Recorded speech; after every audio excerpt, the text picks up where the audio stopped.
so good to me. Also known as Michael in the bathroom. All right, so I've seen you perform this song several times. Yes. How has it changed? Because it's definitely changed.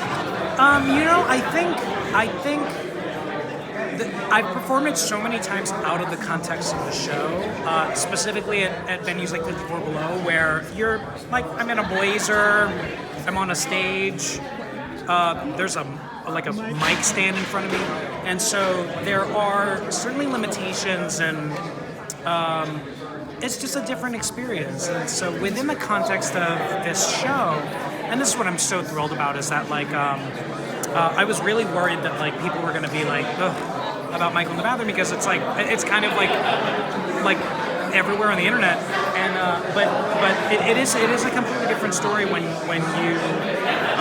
it's interesting. I think the thing that makes it so different is really just like the bathtub. Exactly. It just kind of fills in a missing piece from what people are maybe used to seeing at 54 Below or any other venue. But it's also, in this version, more sad, more tragic.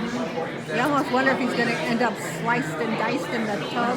Well, I think that a lot of that has to do with working with Will Rowland and our previous Jeremy Will Connolly. It's when you've spent enough time, the song is about your best friend leaving you, and so when you're at 54 Below and Joe Iconis is one of your best friends and is sitting at the piano next to you, the context is different. But having spent funnier. time. To tell you the truth, it was funnier the other times I've seen it. Oh, really? Now it's heartbreaking. Well, that's so good to hear.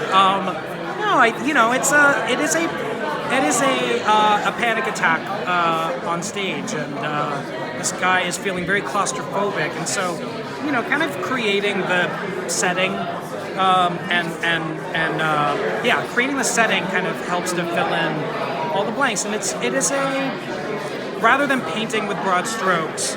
We're in a rehearsal room. We've worked on the show now for over 2 weeks, and we're using a really fine brush and painting some really specific strokes in this beautiful painting. Now, how has the show changed for you from when you first started with it? I think the show has gotten, the show's certainly gotten way more popular, and so there's for the first week and a half, I did feel a lot of pressure, but everyone in this room is so generous and so selfless, and our creative team they're literal geniuses, and so I got to kind of chill out and settle in. But no, I think that there's definitely a big demand for this show, and there's a lot of people who want this show to be well received. And so, where 2 weeks ago I was feeling the pressures and the anxieties related to that, I now feel really loved and supported. And so it's it feels different because I feel like we have a lot of cheerleaders in our corner, and that's a really good feeling, and it makes the creative process 10 times more enjoyable and way more fulfilling. And what would you like audiences to take away from your show? I would like audience members to leave the theater feeling like if they don't know who they are yet, to give themselves the time to figure that out.